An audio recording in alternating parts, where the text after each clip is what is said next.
I'm sitting here on the Makai edge of a very long and prominent archaeological feature, which is a wall built somewhere around 1400 AD. I'm going to talk about the history of this area. I'm going to talk about some of the studies that have been done over the past 25 years. This wall was built by the Hawaiians, and we believe it was built for the purpose of creating a fish pond out of what was originally an embayment of Hanalei Bay. It was a marine embayment. It had a sandy coral bottom. This wall was built here probably from rocks from Hanalei River. A great effort was put into building this wall, which is about 5 to 6 meters wide and at least 3 or 4 meters high. Waile'ia stream, which runs into the bay at this point, or what was the bay until the wall was built, started to accumulate sediment behind the wall. And from 1400 onwards, this sediment created a marshy environment, which of course counteracted the environment that they needed to maintain a kuapa style fish pond, which was, we believe, the original intention of this wall, to embay the part of Hanalei Bay, open water, and create an active marine environment protecting the fish. Pili Kikuchi took 18 cores.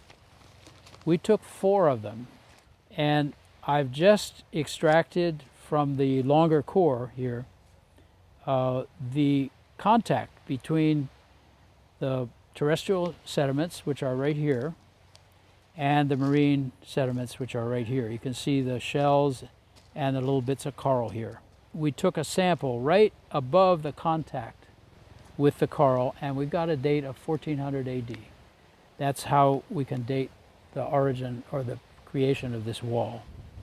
This is kind of a unique example of Hawaiians creating a fish pond, but because of natural processes involving sedimentation of Waile'ia stream, the marsh filled up, or the marine environment was replaced by a terrestrial environment, and that's what we have today. We have a marsh.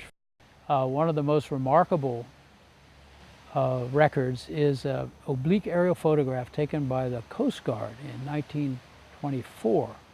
You can't see the wall, but you can see the marsh, and you can see a house on the north side of the marsh, and you can see what looks like rice or taro patches.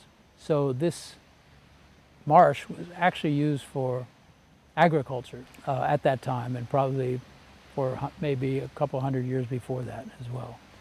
It is possible to enhance the marsh and create open water, open habitat for endangered birds, for example, and other uses. The single most important site or feature here is this wall. It's almost certainly the largest seawall on the north shore of Kauai. In terms of the labor that went into it, it's massive. So this wall is definitely a wonderful asset for this project. There's every intention to preserve it and enhance it by clearing some of the false kamani, which of course is growing right on the wall and actually disturbing the integrity of the wall. And once the marsh is enhanced and cleared and there's some open water, I think it'll be a beautiful asset. Many developments took place without any studies whatsoever in the old days, back in the early 70s, late 60s. Since that time, there's been a tremendous evolution in awareness, particularly associated with the Hawaiian Renaissance. In order to preserve this wall in its present integrity, some of these false kamani need to be removed. These are not native species, they're introduced. So this is a necessary step in order to preserve this wall. If this wall weren't here, it's probable that this entire thing would still be part of Hanalei Bay. So even though this place is called Kamo'omaika'i, and you automatically associate that with a fish pond, this is a wonderful story about the evolution of this landscape and what the Hawaiian intention was and what actually happened here.